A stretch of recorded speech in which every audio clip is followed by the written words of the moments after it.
जय श्री राम मित्रों। Common sense दृष्टि के इस चैनल पर आज हम योग की बात करने वाले हैं।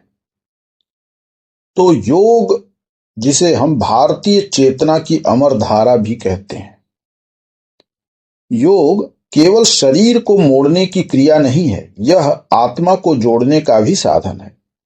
यह भारत की धरती से निकला वह अमृत है जो जीवन को पूर्णता की ओर ले जाता है। योग केवल एक सामान्य परंपरा नहीं है, योग देवों की परंपरा से जुड़ा हुआ है। देखते हैं कैसे। कुरुक्षेत्र के रण में जब अर्जुन का मन डगमगाया और वो युद्ध करने से पीछे हट गए, असमंजस में पड़ गए, तब श्री कृष्ण ने कहा, योगस्थ कुरु कर्माणि, यानी कर्म करो लेकिन योग में स्थित होकर। गीता का हर श्लोक योग का एक द्वार है। गीता के अलग अलग 18 अध्यायों में हम ज्ञान योग, भक्ति योग, कर्म और ध्यान इत्यादि योगों को प्राप्त करते हैं। इसी प्रकार से मर्यादा पुरुषोत्तम राम, जो अपने गुरु वशिष्ठ से प्रश्न करते हैं कि जीवन क्या है, दुख क्या है, और उत्तर मिलता है कि चित्त का लय ही योग है, यानी चित्त को जब हम एक लय में ले आते हैं तो उसे ही योग कहते हैं। फिर श्री राम जी प्रश्न करते हैं कि गुरुदेव, यह संसार मिथ्या होने पर भी सत्य क्यों प्रतीत होता है? इसके वास्तविक स्वरूप को कैसे देख सकते हैं? गुरु वशिष्ठ कहते हैं, हमारे बाह्य हृदय के निरंतर स्पंदन से ही यह संसार दृश्यमय होता है। योग के अभ्यास से जब हृदय के इस स्पंदन को हम रोक देते हैं तो यह संसार केवल प्रकाश के रूप में ही दिखाई देने लगता है। योग वशिष्ठ को महर्षि वाल्मीकि जी के द्वारा लिखा गया है और यह एक योग का अद्भुत ग्रंथ है।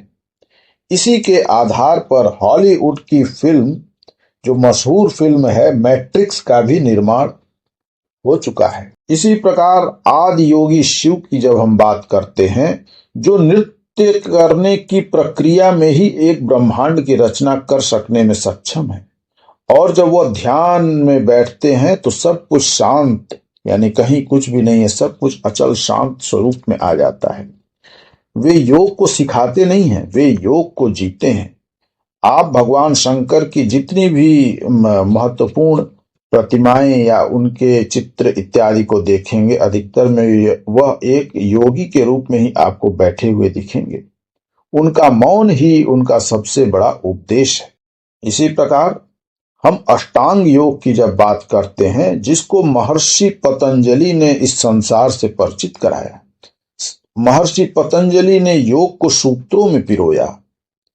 उन्होंने कहा, योगश्चित्त वृत्ति निरोधः, यानी मन की चंचलता का अंत ही योग है। उन्होंने योग को 8 अंगों में विभक्त किया: यम, नियम, आसन, प्राणायाम, प्रत्याहार, धारणा, ध्यान और समाधि। यम का अर्थ है सत्य, अहिंसा, ब्रह्मचर्य, अस्तेय और अपरिग्रह। इसी प्रकार नियम का अर्थ है शौच, संतोष, तप, स्वाध्याय, ईश्वर प्रणिधान। आसन का अर्थ है शरीर को स्थिर और सहज बनाना। प्राणायाम श्वासों का विज्ञान है, यानी श्वास को लेने, छोड़ने इत्यादि का विज्ञान है। प्रत्याहार इंद्रियों को भीतर की ओर मोड़ना, यानी बाह्य संसार से उनको अलग करना। धारणा यानी ध्यान की एकाग्रता को ही धारणा कहते हैं। इसी प्रकार ध्यान निर्विचार की स्थिति है, जिसमें हमारे पास कोई भी विचार शेष न रहे, ऐसी एक अवस्था को ध्यान कहा गया है। समाधि आत्मा का जब हमको परमात्मा में लय करते हैं तो इसी अवस्था को समाधि कहते हैं। तो यह अष्टांग योग केवल शरीर को संवारने की विधि नहीं है, बल्कि यह आत्मा को मुक्त करने का भी एक मार्ग है। इसी प्रकार से आधुनिक युग के योगियों के द्वारा जिन्होंने योग को जन जन तक पहुंचाया, उनके विषय में भी हमको जानना चाहिए। स्वामी विवेकानंद ने योग को आत्मा का विज्ञान कहा है। इसी प्रकार योगानंद जी ने क्रिया योग के माध्यम से पश्चिम जगत को जोड़ा है। VKS अयंगर ने शरीर को विज्ञान के साथ जोड़ा। बाबा रामदेव ने योग को घर घर पहुंचाया।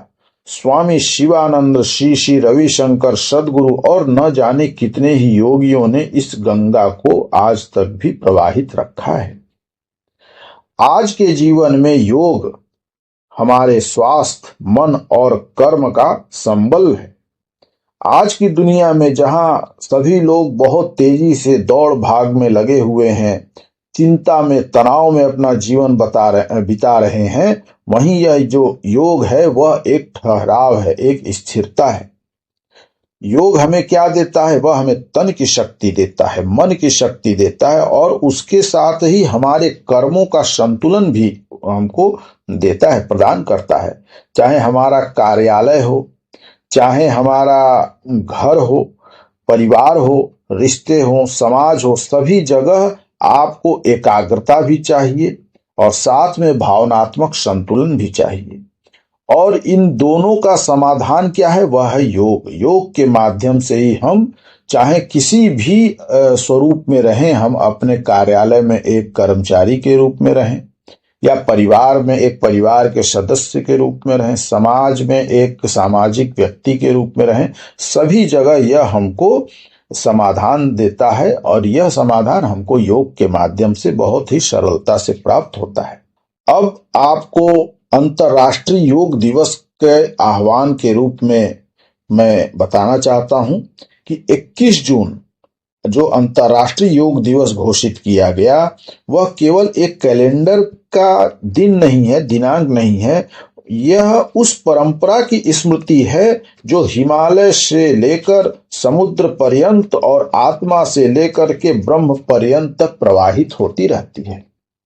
आइए इस योग दिवस पर संकल्प लें कि योग को केवल हम अपने चटाई तक, यानी चटाई बिछा करके ही उसको योग करने को हम योग न माने, बल्कि उसको अपने जीवन का हिस्सा बनाएं, क्योंकि योग है हमारी चेतना का, भारत की आत्मा का एक उत्सव।